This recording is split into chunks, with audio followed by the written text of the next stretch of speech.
Welcome back to Overdeveloped. No, I have not moved. No, this is not my room.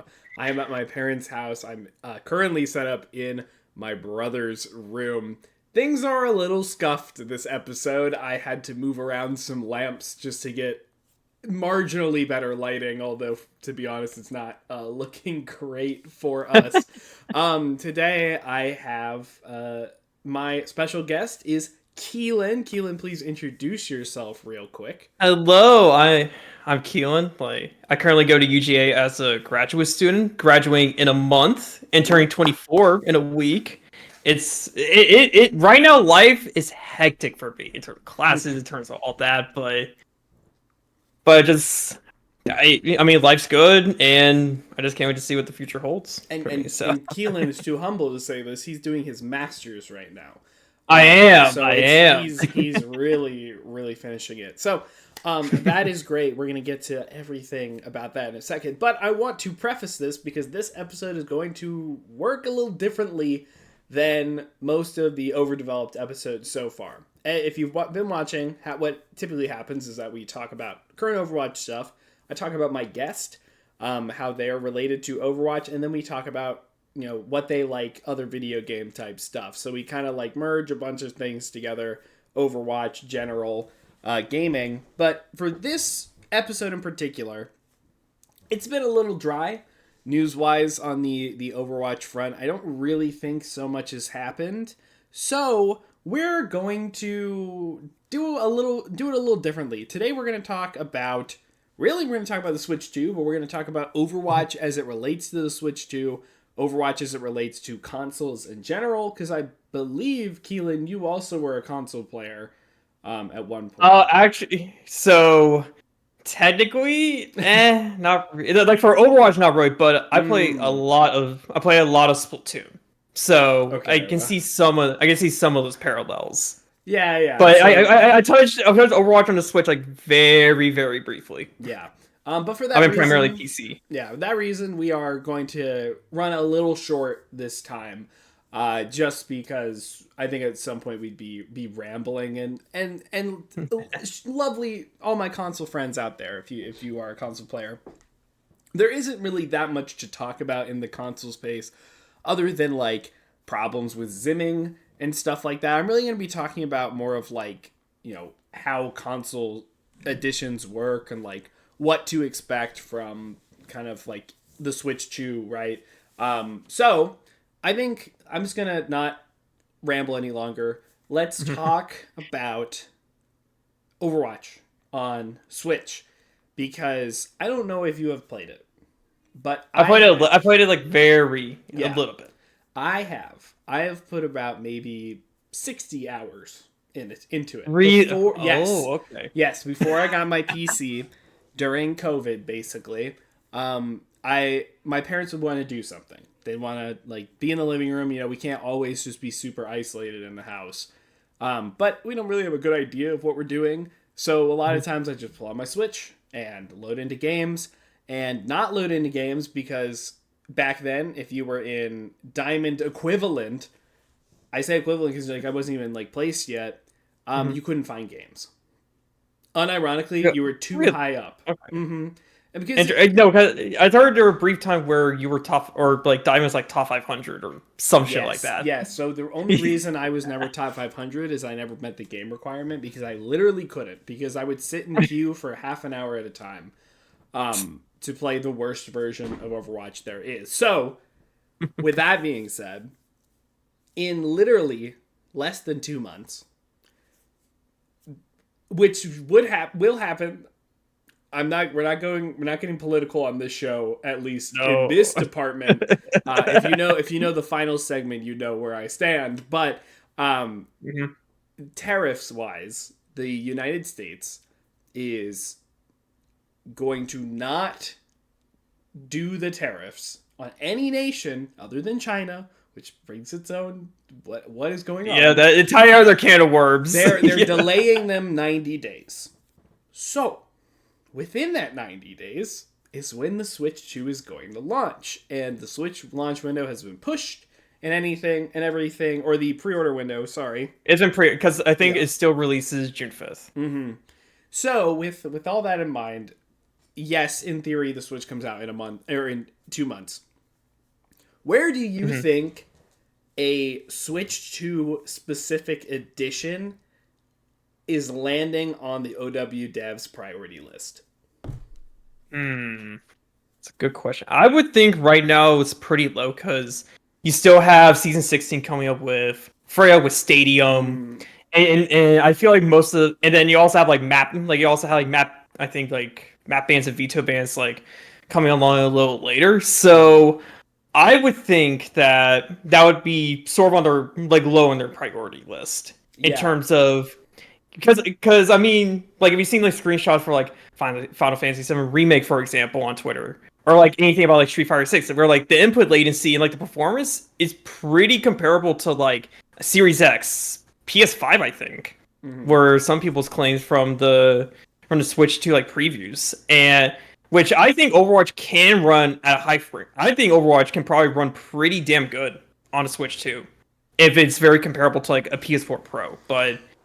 Yeah. I just feel like it's going to be pretty like low in terms of a priority list. Here's where I'll push back on that, because season what's it called, 16, right? Yeah, 16 yeah. is gonna come out in like 2 weeks or something, right? I can't remember exactly. It's very close. It's a lot closer than we think. No, it's close to finals. It's close, right? It's close, and the thing about the Switch 2 is that there's a world where Blizzard doesn't really touch the Switch version for a while. There's a world where they don't touch it at all, right? They just like let it be. But I could see that in this chaos, they decide to uncap the frame rate. At least to 60. Okay. Because as it stands, and I'm going to show some footage from the Switch build, this game does not hit 60. It does not. It aims for 30. And I'm going to try not to leak my Discord because I have two monitors only, one of which being a TV that I hijacked. So I'm going to swap over real quick. So don't look. Close your eyes. I need to look. It blurred out editing. Oh, you know what? Before we do that, I need to stream my POV to my. Yeah, I probably need to see the context. But I want to show everybody the what's it called? I want to show everybody the Switch 2 or the Switch version. We'll look at both. We'll actually look at the Switch version and the Switch 2 because I actually haven't seen the Switch 2 version. I've only ever seen it, on the original Switch, and there's a lot to go over about how this game, like, how it looks, right? So, let me swap that over here. You can see that all good, right? Yep. Okay, it's all good. I want to make sure that that should be fine. So, I don't know how loud this is going to be. So, so this version came out in 2019 in, like, September. Is the audio coming out of my TV? We're going to not play audio. Okay. Yeah, so it came out about September. Oh, this is the Overwatch 2 trailer. No, Overwatch 2. No, because I remember it was paid on...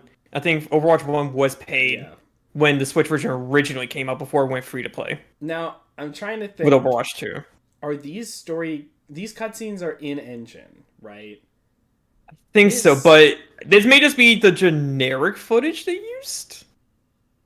See, the thing is that Nintendo really likes to have... What's it called? This is a very similarly cut trailer. You're right. Nintendo does like to have... what's it called? Actual they like to have gameplay. Like Nintendo Switch gameplay. Yeah, I'm gonna be so real. This does not look like the Switch build. Yeah, it just looks like Overwatch 2 before. Absolutely does not look. Oh, because it changed. You see that? It says there's keyboard controls. Okay. I see. We are gonna do this one instead because this is gonna give us a much better view. Okay, hold on. There's the sound coming through. Now, there's a reason they show a lot of cinematics, right? The worldwide phenomenon. Yeah. No, they know. 360p. So yeah, this is actually what the game Here, looks like. yeah. It is rough. I mean, like and I'm gonna like the trailer is gonna show you like a much better like running and looking version. Actual like game, like look, it's super crispy. Like there's very little anti-aliasing on Switch a lot of the times as well. So like you really have to rely on outlines because everything is super blurry. You know what I mean? Like I'm pretty sure the reds are much more defined because it is harder to track what's going on. Like you can even tell the polygon counts around here Oh, I know are like that. Yeah. really like choppy. You know what I mean? Like they're really Yeah. rough. Um, it is a tough version to play. It does not hit 30 FPS very often. It dips Nope. constantly. And remember that like this is Overwatch 1 before they made Yeah. like any oh my god, like there's no It lighting gave in no the shit. scene. No, so I play on all low settings, so I'm just used to. So like it's nothing Yeah. new. Yeah, but Me seeing like no shadows, no this lighting. the if I'm to understand correctly, the Overwatch 2 now runs like significantly worse. Another thing that the Switch had was really bad loading times, but since this is a multiplayer game, you can't wait to load everybody in, No, right? yeah. So what they do is they load the game and like the map and everything, and character models load last. So while you're like waiting, and a lot of times before a game starts, you will see floating orbs everywhere. Yes, I remember.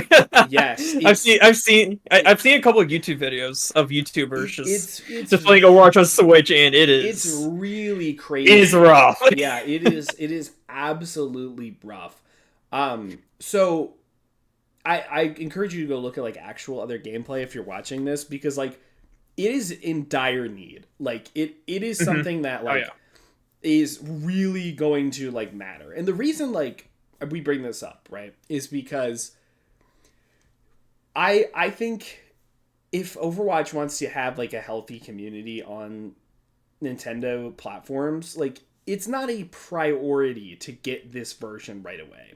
Overwatch is not Fortnite, right? It does not need to have a version running at the best capability immediately. However, it needs to have one eventually, right? Like Overwatch came out 2.5 years after the Switch came out. I don't think they can wait that long for the Switch 2 because there's going to be a much higher install base, if I had to guess, by that time. And they already have the framework. And even if the resolution stays the same, if you make the frame rate go higher, that would be a nice quality of life improvement. But there needs to be like, they had to put in significant work to downsize it for Switch. And like, that was just worth it because you could still sell Overwatch box copies, whatever. Now it's a free to play game. And they're going to have to put money out of, into a version of the game that probably doesn't see probably has the least amount of players, right? So like my question to you is like, do you think it's worth it? Like, do you think it is actually worth it for them to develop a competent version of the Switch, like something akin to like the Street Fighter 6 or like somehow getting Cyberpunk on this console? Like, is it actually worth it for Blizzard to do? See, that's a tough because you can approach that from many different avenues. Like in terms of the revenue side, like you could like focus more on like obviously Overwatch 2, since it's free to play, focus more on the microtransaction, focusing on the battle pass model, which obviously has worked for Fortnite, but again, we're kind of like 3 years removed from the initial release of Overwatch 2. So a lot of that hype is died down, except for like the most hardcore players that you can think of that are still putting in like 8 to 10 hours a week playing comp, doing whatever. So, and then you have the other side of trying to make Overwatch like obviously the Switch 2 is going to do numbers. I'm not sure it is going to do as many numbers as a Switch 1 because remember the Switch 1's like the best selling console almost of all time, like trailing slightly behind the PS2. So and being able to have a better experience for those players could also be a decent priority. it just sort of depends on where Blizzard's head is and sort of what direction they want to take that console version. See, the thing is, like, we don't have their numbers, right? But as someone who has used the Switch version during the time where the Switch became its most popular, it started becoming as popular as it is, the player base was just teeny tiny. But yeah, to be fair, that was also, and it's harder to gauge now, is what I'm saying, because that was pre-crossplay, right? So that's true. now, if you were to play on Switch, you could probably have a very like real like player base together, right? Like the Switch player base is in with the Xbox and the PlayStation players. So it's harder to like I can't just play a game and like judge how often like I get them and like how many people there are, because like there's just a much bigger pool of people to choose from. So really like what they have to look at is, one, how many people actually like play on that platform, and two, what type of spenders do they have, right? And it was obviously worth it to upgrade the PS version, like the PS5 and the Xbox versions, because that's like a really big bulk of their player base. But like for the Switch, I think is much more limited, and it's not the same, right? Like the people playing Overwatch on the Switch are probably skewing in a much younger direction, and I would say that if you're playing Overwatch, you are not the type to want to buy everything if you're that young, right? You are not a kid who goes to the playground and everyone's talking about Fortnite skins and Robux and whatever this other stuff is, right? You are the outsider. You are the loner. You do not have a pressure to buy anything. You might want to, but like it's not like a social thing at that point. So if I had to guess, I feel like there is not the financial incentive for Blizzard to like actually develop this version. No, that makes sense. But also the other perspective is that sure, it did become cross-platform very recently, or like more recent than it hasn't. But that's only for quick play. You don't have cross-platform for any competitive. That's not true. You have. I'm pretty sure. Actually, I might need a fact check on this. There's no cross-platform for competitive between PC and console. But I was specifically talking about PC and console, but okay. I think between other consoles, I'm not entirely sure. Don't quote me on this, but I think I think what you're about to say is going to be where cross-platform between consoles, like yes, PS5, like the PS5 Xbox Series X players, they play together a lot. But I'm not sure if Switch players play with the PS5 and Series X players. I don't know. If I had to guess, I think all console players are grouped together, but the Switch players are at like a significant disadvantage. The thing is that like I don't think you would ever know that you're playing with Xbox players, or PlayStation players. But especially for like queue times, like that version of the game can't function without crossplay, in my opinion. Just having experience with it, like there's a reason that even when I was still only on console, I just stopped playing the Switch version entirely. One, because it sucked, but like two because like I couldn't find games. Like there was literally no reason for me to be doing this. So yeah, I think I think in terms of like if it will happen, it's a super big like question mark. I guess really, what do you think is like the most important, right? Do you think they need to prioritize like frame rates? Like this thing could run 120, it really could, but like what are the sacrifices that they have to make, right? Are they going to keep that same image quality? Like, do you think Blizzard will just up-res it? Do you think they'll actually do any work on it if they were to? Like, what do you think is like the most likely scenario there? I would think the gain of frame rate to 120 is like number one priority. Like just to make the playability better, make it as close to the Series X, PS5, and like sort of that PC experience as well.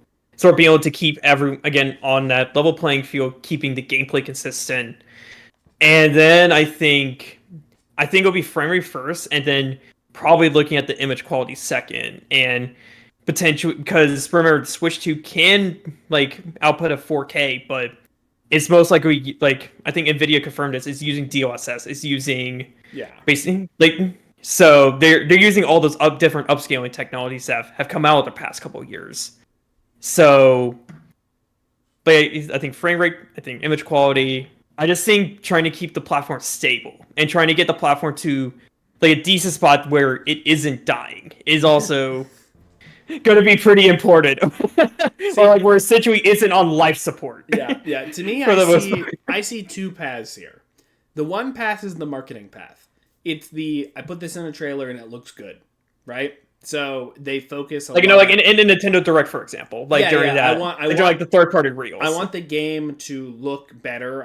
We want to incentivize more people to play it, just visually, right? So they actually like fix it up, increase polygon count, whatever. The other path, of course, is the gameplay side, and the really interesting thing about the Switch 2 is mouse mode. Oh, that is, I didn't think of that. This is, I think, a really big issue now because there is no other console that that allows mouse mode. Right? There's the whole problem with zimming and all the what's it called, the aim assist, and it seems like the Switch 2's like adaptive controller, like people have been playing Metroid Prime 4 in mouse mode, right? And they'll have the one Joy-Con, they'll be holding it, and they have the mouse, so they'll playing like that. You can't see me, I'm miming it, but you can grab the mouse one and just like hold it up in controller mode, and the game instantly knows that you're now playing as a controller, right? So that brings a lot of like possible problems with mouse mode, because a game with aim assist, how does the game turn aim assist That off is true. when you do that? Are you allowed to change controller methods in a competitive game? Really big question. I mean, okay, so here's the thing. So Go ahead. Okay, so in terms of like other console player, like you're not thinking about Apex Legends, where aim assist is up the wazoo in that game. And Apex is on like Switch. It is so like aim assist is so busted. Like in fact, like you had pro players like Imperial Hal, for example, literally on LAN. I think when he was with TSM and they won like ALGS, I think like 2 years ago, he was using controller, and like 90% of the pros swapped over to controller because it's just like the aim assist is just so busted in that game compared to using traditional mouse and keyboard. Now for the Switch, that's going to be an interesting problem. Like, again, would they have an option to turn off? Like basically, when you use the mouse mode, like, would you have an option to turn off aim assist? Or like again, like with Metroid Prime 4, would it be able to recognize between being able to use the stick controls and then immediately switching to the mouse mode? Like, there are just so many like gray areas in terms of keeping like a level playing field, keeping to make sure that aim assist isn't like busted. Yeah. And sort of being able to keep basically just keeping the mouse mode as balanced as possible, because it's a very unique control scheme that, I mean, sure, you technically have gyro controls like Splatoon, but they're not really the same. Yeah, gyro controls. And you can't really compare. You cannot really compare them. Gyro controls were kind of shoved under the rug, and I think a lot of people, we kind of all know that gyro controls are better than sticks, right? They are actually like, much more accurate. But it's not very popular. Only the Switch has them, if I'm to remember correctly. I think some other consoles have it, but it's not really like in Overwatch a priority for a lot of devs. Sorry, in Overwatch. Oh no, Overwatch. Yeah. Overwatch. Yeah, only the Switch version. My really big concern is now crossplay. When a Switch player is playing with another console, are they allowed to use mouse mode? That's a crazy, like, even without zimming, right? Like, let's take zimming out of the picture. Having a mouse at 120, that's gonna feel really good. Like, having a mouse at 60 kind of sucks in a lot of regards in a shooter, but having a mouse at 120 would change the game. And like, again, like, in the grand scheme of things, this is console Overwatch. This is not what we play anymore, and it's not what competitive is. But there's a world out there that this could be a problem. Like, I foresee a problem in 2 years where PS4 players, PS5 players are complaining out of their ass because they can tell that they're playing against a Switch player who is using a legit real mouse. Like somebody makes a real mouse accessory with buttons and all. Like I mean, it doesn't matter because the Switch has all the buttons on it too. But like they make a real mouse accessory. It's super good. Like it's not just a Switch with a Switch Joy-Con with paddles, like on your leg or on like a table. And it's like so much more effective. I totally can see like some 12-year-old kid having unlimited free time. This is the only thing he has. Like his parents can't afford a PC for him, so he got Overwatch free game on his Switch too. And this is what he does, and he goes and ruins console ranked until he can get a PC. You know, so I don't know. I don't know if they care. You know what I mean? Like, is that really something that they super are gonna think about? Like, I don't know. Like, I actually like I cannot imagine a world where they just don't allow mouse mode, right? Like that exactly. Like you're limiting a control, like a legit control option from the players, and something that's literally legally been developed for your console. Like. I don't know. I think, but in terms of gyro, like going back to the gyro controls, like I played like a lot of Splatoon. Like Splatoon 3, I put like 290, 300 hours. Splatoon 2 put like 180. Splatoon 1 put like 80, 85. Like, and I've gotten up to, or think like the season before, like the basically higher rank queues came out, I got up to the highest rank, and gyro control. Like I wasn't like a gyro controls hate. Like I was a gyro controls hater for like years before that, but. Like once I started using them, oh my god, I instantly fell in love with them, and they feel really good, and it felt comparable to a mouse and keyboard. And but it's just the problem is, it's probably gonna be a little bit of a tangent, but the problem is the gyro controls, like for any game, especially for a game as fast as Splatoon and how fast it plays, it's very like just sort of like an instant barrier of entry for using them. In my opinion. And like it's just super hard for people to get a grasp of it and being able to be and making it feel more intuitive. Because once you get used to it, like it feels very intuitive, it feels very good comparable to a mouse and keyboard, but it just feels so inaccessible just because of how few developers have actually took advantage of it, and basically how few like consoles and like publishers are actually using it in like the modern space. Well, I can see like an argument for. I don't know either way. Somebody who plays with gyro might help me out here, but I can see a world where it can be like this supplementary use, right? So you use the sticks for.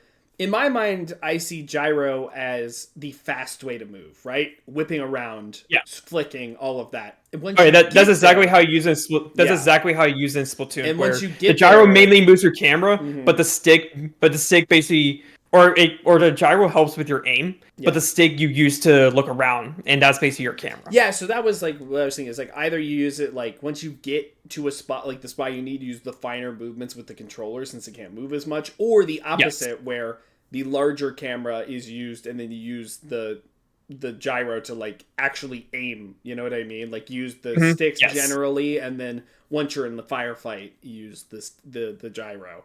Yeah. Yeah, but you know, I mean, same thing in this. Excuse me. Oh my god, fucking what's it called? My stomach acid. Just very. I need an antacid is what I'm saying. I need to get a Tums after this. Oh god. Yeah, when you have a terrible diet, for some reason when you just eat fried food and sugar for a week, your stomach goes upset. I couldn't tell you why. Oh yeah. Yeah. I can't tell you why either. But yeah, it's interesting. I think there's a lot of controller exploration that is going to have to happen, especially with these. You know, we're going to see it first with games like Fortnite and whatever other versions of games come out. Maybe Valorant comes to the Switch too. Now that there's that would be power, and Valorant's a nice optimized game. It's going to have mouse mode. There's already a console version of Valorant, you know, Yep. I would, and I think they'll want the money from Switch owners as well. So like I think we'll see other games come and have to deal with it and see how that goes, right? Hmm. So I think that's a good stopping place for Overwatch in particular. We're about half an hour into this, kind of halfway where I wanted to be. So if you're Overwatch, thank you. We are going to talk about the Switch 2. Hopefully, I think it's interesting because the Switch 2 is the new hotness right now. Um, let's go ahead and give me your feelings right now. What are you feeling about the Switch 2? Anything. Please tell me anything. Yeah. I'd love to hear it. Okay, so when I initially watched Direct on Wednesday morning, like I wasn't expecting him to do like my reaction. I literally screamed when I saw 120 FPS. Like, really? Like, there's no way that Nintendo was committing to that because Mm-hmm. usually they've been the people that have had the like for years at this point before the GameCube, like after the GameCube, they sort of lagged behind the competition, but now they're sort of like getting their console back up sort of on the same power level as like a PS5 Series X, and then looking at Mario Kart World, like holy shit, like an open world Mario Kart game, like you can rail grind, you sort of explore, do whatever you want, and like 84 characters, like holy shit, like you can play as a moving Meadows cow, like what the hell, like I wasn't expecting that. I And then was. Oh, sorry. Go ahead. no, we're good. No, and then in terms of, and then I was like all super excited, and Danny saw Elden Ring coming to Switch 2, freaking Silk's like how we finally got like Silk Song news, which I haven't really played Hollow Knight before, but like I know people are really excited for that. I played And Hollow Knight last year because I thought mhm. Silk Song would come out last year. So I played Hollow Knight in preparation, and then it didn't come. But now it's Like, here, I well, guess. yeah. But and then I saw like, oh, like GameCube games were coming to Switch Online. It's like, okay, that's pretty cool. Like you play Soul Yeah. Calibur 2. They didn't show Melee, funny enough. They Like at all. won't. They're not gonna touch that with They're probably not even gonna they're six probably not foot gonna release it pole. I because cannot of imagine. all that. Because of all the Melee shit. Yeah. But it was all super excited for it, saw the preview, saw sort of all the tech stuff that they were doing with it. Until the price came out. Where me and my friend were discussing about it, and it's like 450. Like It's it's like not okay, bad. 450, It's not bad. like not a bad price. And then I saw the prices for the Switch games. Yeah. And oh boy. Like there were like a bunch of rumors. Like I think like the first tweet was like by Jeff Keighley on Twitter saying like, Oh oh, my it's going to be god, dude. $80 digital games, $90 physical games. Like that's sort of the story people were going with. And just like it's just been so much damn drama in terms of like you have the game key card stuff where you technically don't fully own the game. You have to download it from Nintendo servers Hmm. to like like the Switch isn't performing as well, like performing as well compared to other consoles. People are just essentially just gaslighting themselves and just like a whole bunch of other shit. Like it's been the most interesting launch or like the interesting like announcement for like any Nintendo console, any console I've seen in years. Yeah. Like to put it lightly. To clarify for some of the things that were miscommunicated. Um there were, I think the ones I can remember, there were about three major like miscommunications. One were the game prices, which people thought there was like a physical tax. There isn't. Thank There God. might be when the tariffs go into effect, but that's a different story. Hmm. But they thought there was a physical tax. There is not. Um, and they thought that $80 was the standard. That is also not true. Now, you may think that Mario Kart does not deserve the super premium tag, right? Yeah. Listen, we don't know how this works, but or like how much money they put in. But Mario Kart, especially like with the direct coming, I'm sure we'll learn about it, is going to be a gigantic super labor of love type game. Oh yeah. Even if it doesn't Oh, yeah, of look course. like a GTA or something like that, right? I think it does have that.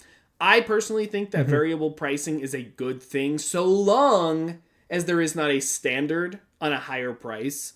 I think variable pricing is nice when you have games that like every blue moon there's like an $80 game, and like those are the Yeah. super like, you know, it's kind of like Tears of the Kingdom on Switch 1, right? They were just like, hey, we probably need to, you know, we've spent so many years on this, spent a lot of dev time. $70, we know it'll sell like that. I don't think anyone's gonna be that upset. I don't think anyone was that upset.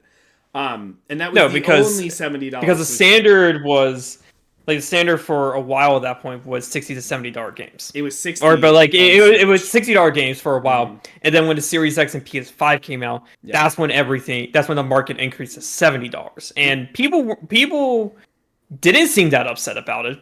I think Oh, they so. were. it's weird that Nintendo's No, now they were. getting They were. now it's not getting this stink. At that time. Okay, they well. were. But what I'm saying is that like variable pricing I think is good so long as you have a healthy catalog of budget titles, right? Of games that aren't at the max and in fact are well below it.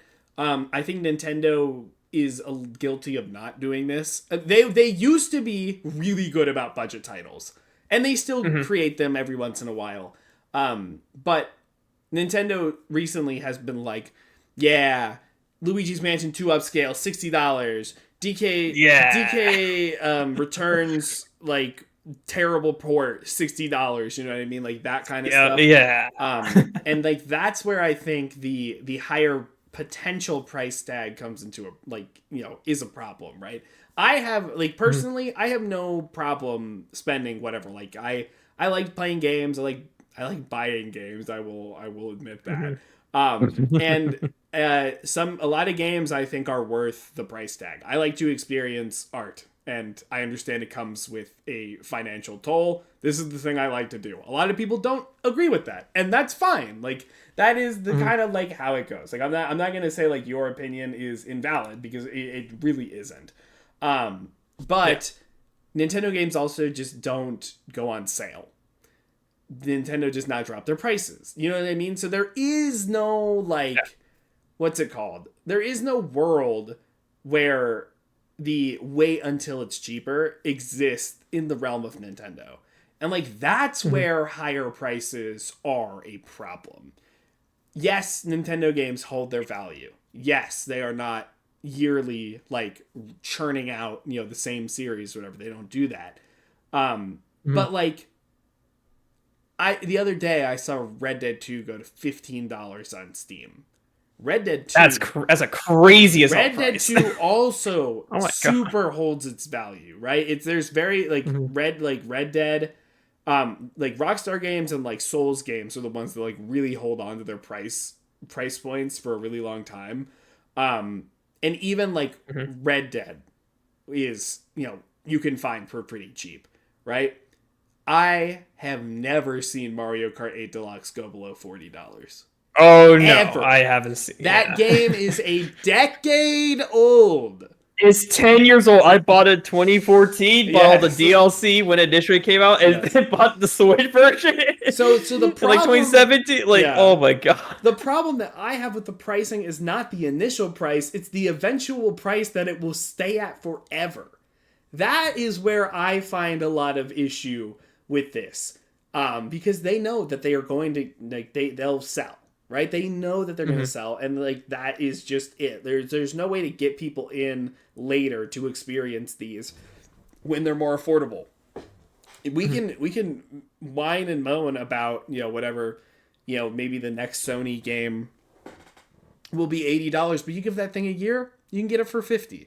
You give that thing 2 years, you can get it for $30, around there, right? I could go to any GameStop right now and buy a $10 copy of God of War. You know what I mean? That is that is always what this business model has been.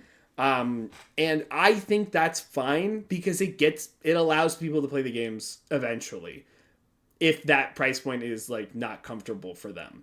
But Nintendo just doesn't operate like that, and I think now more than ever it is maybe not going to bite them in the ass, but they are definitely not the consumer friendly option. They are not the cheap option anymore.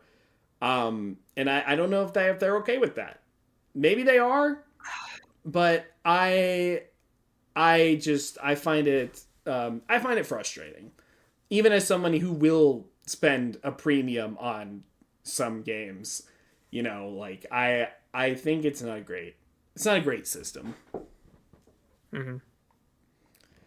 But It certainly is interesting just sort of see all this develop because I haven't. I mean, like the last full price game I bought, like not for Nintendo specifically, but I think it was Sonic X Shadow Generations when I bought like the digital, like the premium deluxe edition to play like a couple days early. That's like the first, like the last like full price game that I bought in recent memory because other stuff has been like Rivals of Ether 2 for like the indie game scene for like 20-30 bucks. yeah, but I bought Tech. Sonic is Like, also like Sonic X Shadow was also a budget title, was it not? Like you bought the premium edition or technically, whatever, yeah. but like the base So game, it did release at $50. right. So like I yes, you think bought before like the a premium higher edition. you bought like a higher edition, but you still bought like a cheaper game.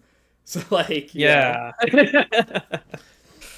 And then, um for example, like I learned bought Tekken 8 like in August, but I wasn't gonna buy for 80 like I wasn't gonna buy that shit for $80. Like I want to like I used like one of those like bought for like half price because yeah either because of Steam sales or because of like the Steam key like using like those Steam key websites, yeah you know? yeah. Okay, so basically with the price, sorry, I went on a super tangent there. The price, that was the one thing that was one of the things that people were like wrong about. 80 is not the standard. Donkey Kong is going to be 70.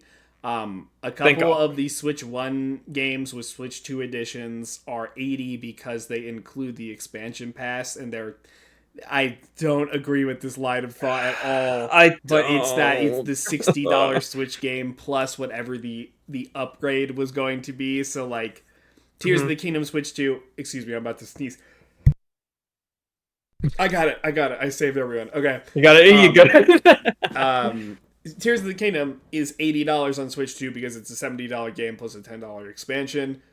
Kirby is a $60 game plus a $20 expansion because it actually has a lot more meat on the bone. Same thing with Mario Party Jamboree. Breath of the Wild is a $60 game with a $10 upgrade. And that is a That's $70 game 8 years out from launch. yeah. You know what I mean? So like that's where a lot of people That are like, oh hurts. man, my God, these games really are $80. No, that's just a terrible pricing model from Nintendo, in my opinion. The second like big thing was that game key cards. Game key cards are replacing, at least it seems they're replacing the code in a box type games where you buy the game Okay. and it goes, there's a download code in here. There's no physical card, it's just a download code.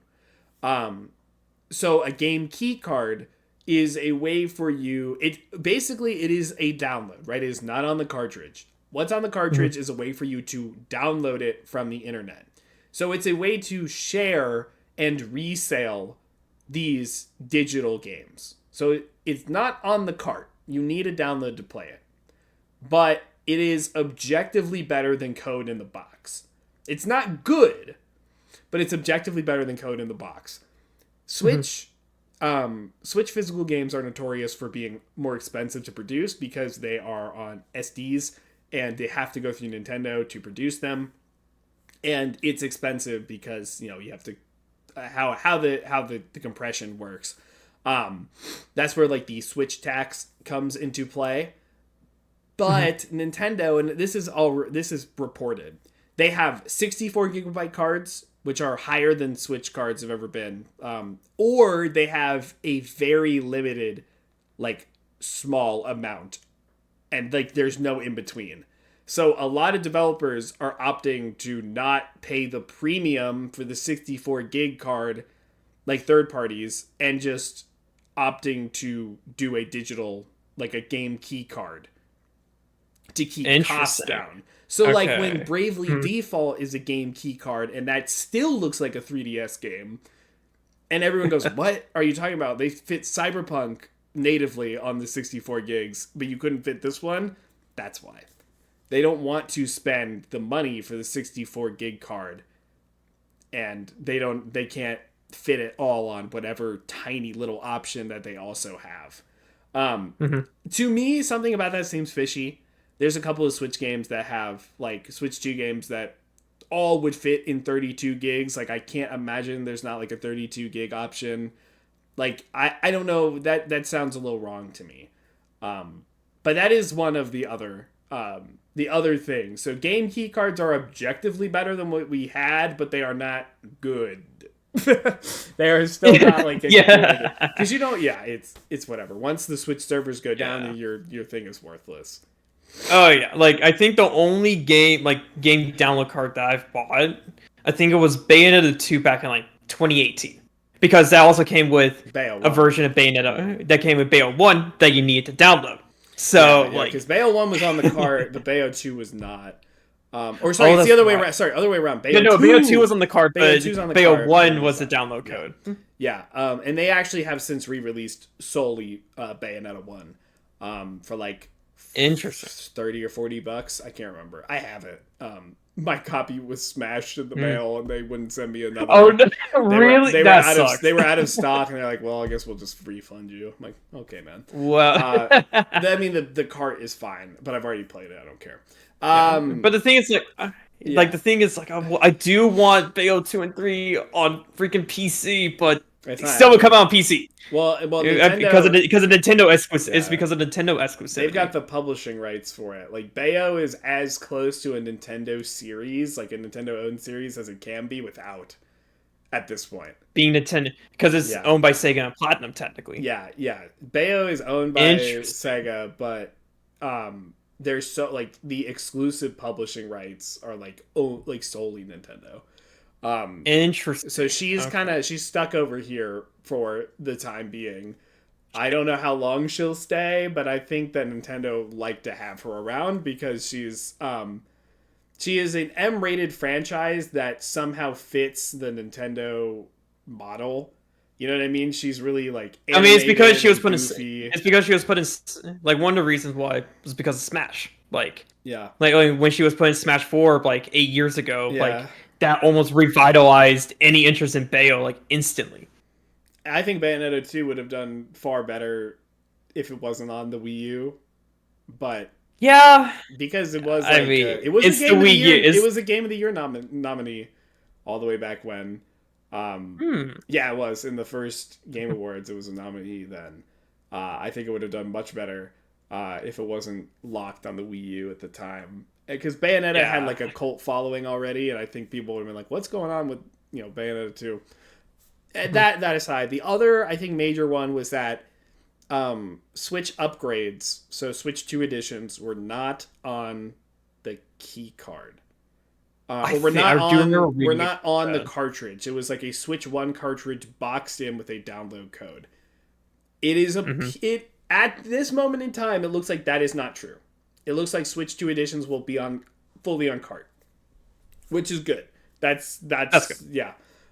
Because a lot of times it'd be like, well, there's no especially for like a collector who just kind of like likes to have the box copies, like myself.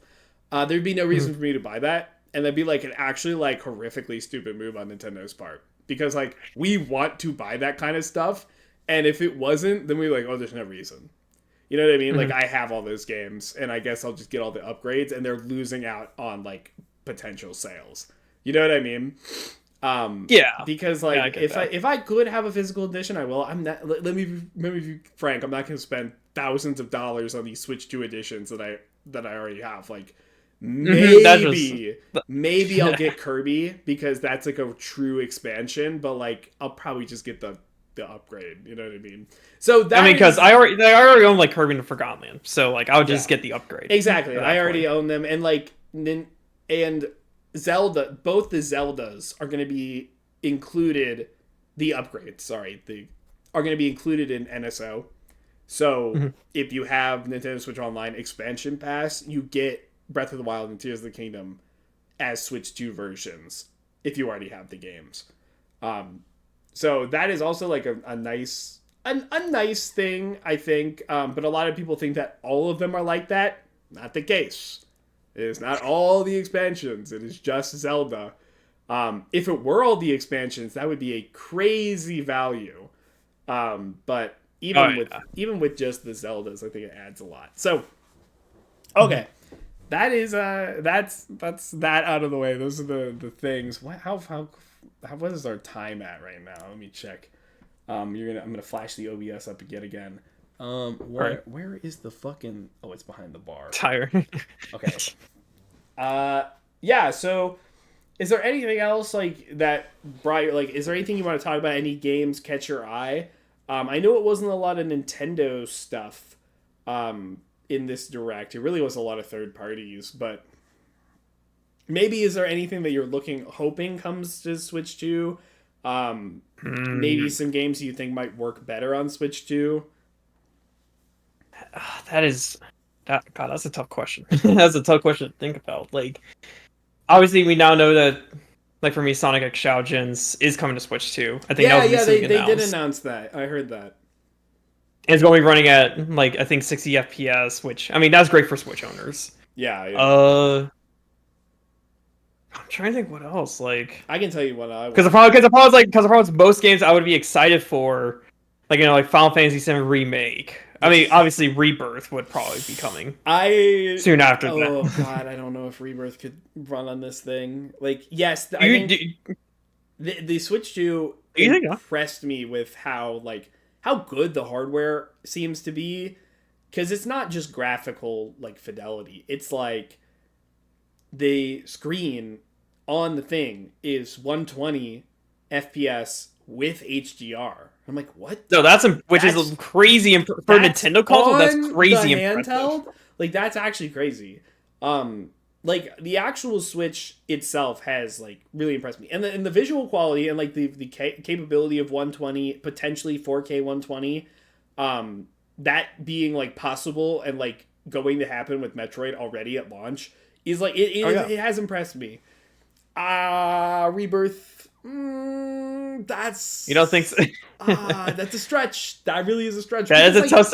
Because how big is Rebirth? Because what truly only next gen games have they announced for Switch 2?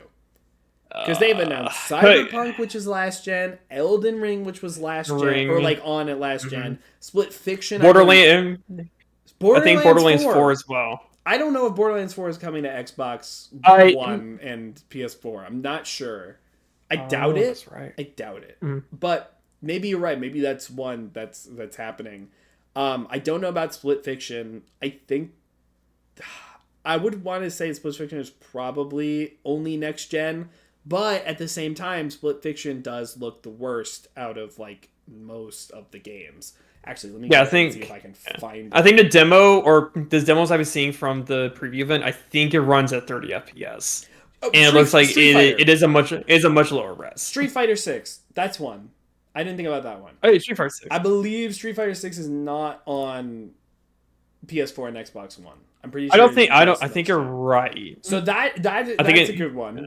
But it's also not like a super expansive like RPG, right? Okay, one game I'd be excited for is Tekken 8. That I would actually be excited for on Switch 2. I don't know about Tekken 8. I think Tekken 8 might be a little much. I think Street Fighter Street Fighter runs like a dream. It says it runs pretty well. I think Tekken has a couple of like hiccups. The problem is it is 100 gigs. That's the thing. It is also gigantic. Like when you download it. Yeah. So here's Split Fiction. There is definitely like a hit in visual quality. Textures are really like low. It's very soft, right? Like that's the way to put it. I literally like, ooh, dude. Now, to be fair, Hazelight are not a AAA studio. They are like AA. You know, they got it running. It's gonna work. It looks fine. They probably prioritize frame rate. From here, it looks like this is just 30 FPS, so maybe this is just like a locked 30 FPS. I don't know. But yeah, based on the previews I've been seeing, I think it is a locked 30 FPS. I think magic can happen on this console. I think it can happen. The question is, will it happen? You know what I mean? And are the devs are the third party devs going to be willing to put in that dev time in order to make it happen? For a lot of games, the answer is going to be yes. But like, I need to see like a Monster Hunter Wilds. I need to see like a Death Stranding 2. Maybe not that much. That's a little hard. But like something legitimately next gen. only next gen on this console. Something that like really pushes it. Okay. If an FF7 Rebirth comes out, that would be crazy, right? Like that would Okay, actually. what about GTA 6? No, no, That's gonna be the big elephant in the it's room not happening. for next. It's not happening. It's just straight up not happening. I wouldn't be surprised if Red Dead comes over. Finally. No, I wouldn't be But like, surprised as well. okay, this is one James Bond, the James Bond Oh, the project. James Bond. Okay, that's actually really cool. That they're No, reviving they haven't James really Bond. shown much, but like I'm saying, that will be next gen, right? Other next gen titles I could see being a possibility are like Doom, anything Oh, Xbox. the new Doom. Honestly, Yeah. maybe Indiana Jones. I think that could be Oh, a that's a good answer. possibility. Mhm. Yeah, I don't know. Maybe something coming out late. I'm not sure, but yeah, I think it could happen. I think there will be a couple miracle ports. Probably from Microsoft. Witcher or not Witcher. I mean, hell, Cyberpunk look, is they got the already Witcher released. 3. Look, they got the Witcher 3 running on Switch One. Like, Okay, we're being a little generous, I think. I mean, okay, well, they ported it over. Yeah, it is It wasn't natively running well. ported. It looked horrible, Yeah, but yeah. they somehow compressed it onto the Switch. If they could get like Alan Wake 2 on this thing, like Oh, that'd something be cool. crazy. The thing is that like this thing has ray tracing capability. It does. Yeah, I don't know how, I don't know why, but it does. They have RT cores in it. I don't think many studios are going to opt to use it other than like indies that have like HD 2D like that kind of pixel art, but like they are there. Well, you remember that Indiana Jones requires like they're like the minimum spec is that you have to have ray tracing on. Oh my god, it So, is. Okay. That's insane. so that would make sense. So technically, Indiana Jones would run on this thing, Yeah, but Indiana it would just Jones- take a lot of dev time. Yeah, so like I think those are Make like it some look of the decent. more like realistic ones that could come over. Will they? I don't know. Like, cause also you got to think about the audience, on Switch 2, like what would sell. I know I think those are like decently likely. It's just like it's got to work. You know what I mean? Like I gotta see something that's crazy, because Yeah. Cyberpunk is at least like cool because they stopped developing the PS4 and Xbox One's versions because they were so poorly like Phantom Liberty didn't ship on last gen. Really? And Interesting. it's on cart on Switch 2. Like everything in Cyberpunk is in that version. So like it's possible. You know what I mean? Like it is Mhm. potentially possible that a next gen game will come. I think a lot of the problems are going to be that the load times are fast. They're SSD like, but they aren't SSD. So that could be a limiting factor. And of course, it doesn't have the raw horsepower of the rest of them. So it's going to be a little difficult to get some actually like truly next gen games on it. But I think eventually, as studios like CD Projekt Red and Capcom like get used to the engine, like Resident Evil 8. I think Resi 8 is like a Ooh, perfect contender for Switch 2. That'll be cool. Yeah. So like I think Yeah. as they get them like get some experience with this thing, I think they're going to be able to actually get some of these new games. Especially like when Resi 9 comes out, they're going to want Resi 9. Oh yeah. So yeah, I don't know. I have faith, or I have some maybe misguided faith that they're going to be able to get some crazy stuff on here. But yeah, of course it might be lower quality or whatever, and I'm not going to play it on Switch, but it'd be No, cool to see. I'm gonna get everything on PC Yeah. if it's something that interests me. That's Yeah. third party. And Borderlands 4, like the footage they showed us actually looked pretty good. Like, I know it as actually well. looks pretty good. It is. Like all things this considered. this might be like the most like impressive showing, and maybe it's because the art style hides it pretty nice. But I was the most impressed with Borderlands 4, from a pure graphical standpoint. The fact that it's on here in the first place, I think it was really. It's really nice to see. It's really surprising. I always said that it's not the graphical capability that is like the limiting factor. It was always like the SSD speed, and like that is that is always good to have. Like, I think that is actually going to open up the door. If they want to put the work in, they can. But it was always the SSD speed. And, like, a couple games like Civ this footage doesn't look great, but, like... But, I mean, they're getting Civ, like, they're getting the modern Civ running. Well, Civ is already running, Civ 7 is running on Switch 1. They already have it on Switch 1, and it looks really bad. Oh. Yeah, but, so I think that's a good place to kind of end the Switch discussion as we hit an hour here. Keylan, yeah, there is a tradition on this podcast. I need you to prepare for me your top 5 favorite games on Steam. Okay, let me actually open up Steam. Yeah, I know you're. No, you know my Steam list. I know you're a my Nintendo Steam list, head, so it's not really like on Steam so much. But, I mean, I guess it doesn't have to be your very top favorites. It could just be games that you like. But it is time to what's it called? Check the DEI woke ranking. Oh yeah, if the game is woke, how woke are you? That's the question. So I'm gonna need a game. Okay. Also, apparently, Monster Hunter Wilds is woke. Apparently. Being pro climate action is woke, I guess. Fair enough. I guess. Oh my god. Okay. I'm ready when you are. Let's do. You know what? Speaking of let's do Tekken 8 first. Tekken 8. 8. Tekken 8 is woke. It makes sense. Contains overtly pro-LGBTQ+ messaging. Uses body type in place of biological sex during character creation. This is a very common one that always confuses me. Why? Like in terms of like the character customization? Yes. In terms of like the actual characters themselves? Yes. Like... In the character customization, when you make a character, they say, okay, there is no like they don't say. Like, you don't put in the code that you're a man or a woman, right? You just pick a body type that you like. And, like, that is so totally awful that, like, no one knows how to roleplay anymore. That is woke. So, that is Tekken 8. You are currently 0 for 1. Let me see if I got anything else for me. Fantastic. What's another game? Let's do Marvel Rivals. Marvel Rivals. There it is right there. It's very Whoa! Oh contains overt... Wait. What? Contains overtly anti-free speech and subtly pro-communism messaging. Terms and phrases deemed politically incorrect by the CCP are sent... You're censoring. What does that mean? Because it's a Chinese game. And there's it's by NetEase. It's by NetEase. That's what... Like, you can't...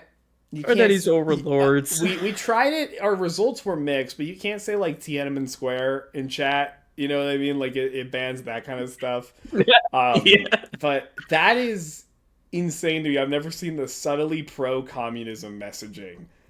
That is beyond wild. That is what I thought it was gonna be for something different because like. You see the character designs. Yeah. You see all the way that they're certainly something. They're something to be say the least. Okay, you're 0 for 2. Characters. I will admit I was not expecting it to. I was expecting it to be woke, but not for that reason. Like I did not expect that at all. I was making a different reason. Yeah. Let us do Sonic Frontiers. Sonic Frontiers. I'm not gonna... I will hold my tongue. Oh, it's not on here. They don't have... I do see at Sonic Adventure... I do see Sonic Adventure DX, which... Okay, which one do you want to... Okay, we'll do DX. We'll do DX since it's here. It's only slightly woke. Contains subtly pro-climate action, subtly anti-colonialism. What the fuck? And subtly pro-LGBTQ. Okay, I've never played Sonic Adventure. What could be seen as anti-colonialism in Sonic Adventure? I mean, Dr. Eggman's trying to build Robotnik Land, and he's trying to take over Station Square, and using the power of chaos. And also Knuckles' story is him trying to build the Master Emerald, and because he wants to get Angel Island fully back up and trying to protect the Echidna tribe. Right. That's sort of been like sort of like endangered / extinct for like centuries. Before like the actual story. Guys, colonialism. It's not a convention. Colonialism is so Stop. Why? Crazy. That's crazy. Okay. You're not doing great, but you got a little redeemed there. You're not fully woke yet. If you got anything more for me, you know what? Among Us. Among Us. Now Among Us is probably safe, but I can imagine there's some backwards reasoning. I think Among Us. It's woke. It's what? There are pride flag nameplates. Keylan. I didn't, bro. I haven't played the game in fucking like 5 years. I haven't played this shit in 5 years. Oh my god. Like, dog, come on. One more. Redeem yourself. Okay. I swear, every single game I have on here has to be. Oh, he knows. He's being torn apart by the anti-woke brigade right now. Somehow Cuphead? Cuphead should be fine. Cuphead unless they're doing something with Chalice. Yeah! Okay, no, okay. Yes, we're good. Yes, Thank you. Yes, sir. Cuphead is not woke. We need more games like Cuphead, and let me see if I can just scroll and find. And more games like Lonely Mountains Downhill. Oh, Titanfall 2? I don't know. What about Titanfall 2? Titan? Okay. Is it not really? It's not on here. This is all like hand done, you know. It's not updated very often. Okay. Because they do like full reviews of games, so like it's whatever's in here is what you're gonna get, and it's all just for shits and giggles. Let's do Wizard 101 just for shits and giggles. Not on Steam. That's not gonna be in here. No, it is. It is on Steam. It is. It is. Okay. Well, it's Pirate 101. It is not here. So. Okay, that fair is enough. it. Keylan, you have fared one of the worst I think I've seen in a while. Okay, yeah, I'm sorry I don't have a big Steam The mind virus has got. I just got ultra cooked by that shit. Yeah. So I guess that is what I have for you today. Please, before we go, shout yourself out if you want.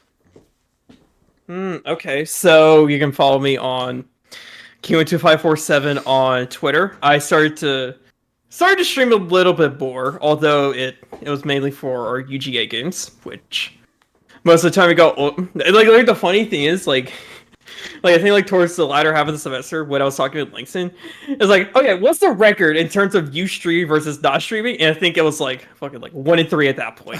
So and then the one time you asked me to start streaming, it's like, oh, I don't want to stream that day. And then it turns out, oh shit. Like, it turns out Matt, Scott, like everyone was apparently watching that, wanted to watch me play. So I was like, okay, I guess I'm streaming. And look, we did win that game, but then we got ultra cooked last game. So. Happens. But I'm on twitch.tv/Keylan2547. I don't stream that much. In fact, right now I haven't really been streaming a whole lot. I'm on YouTube, Keylan2547MW. I made that. There have been no new videos uploaded in the past couple years, in past like 10 years. Oh, okay. like it's like ancient. Like there's some ancient content. Gotta get on the ball there. On that platform. I mean, you can follow me on my. You don't have to shout yourself out. It's just if you want to. It's just. No, I guess like Twitter, Twitch, YouTube, like. Yeah, like I'm around. I'm going to be like if you want to follow me, I don't post that often, but maybe I'll start posting more. Maybe I'll get some traction from this video. We'll see. Like, you never know. You never know. This one podcast episode is really going to go places. Okay, thank you, Keylan. Is it? There's no. I really do appreciate it. Thank you guys all for watching and bearing with me while I'm on this a bit of a hiatus. I'm giving you some food. I'm giving you something. While I'm at home and this, just figuring some stuff out and taking a little break. So, peace out. I will be streaming this coming weekend because I just got into the 2XKO Alpha. So I will definitely be playing that on stream. I'm not sure if I think I've got invited to it, but there's like a survey thing that needs to be filled out for it. That's Riot has not sent me that. That was a mistake. We'll talk about that in a second. Thank you everybody for watching. I appreciate it. I will see you guys on the next one, whenever that may be.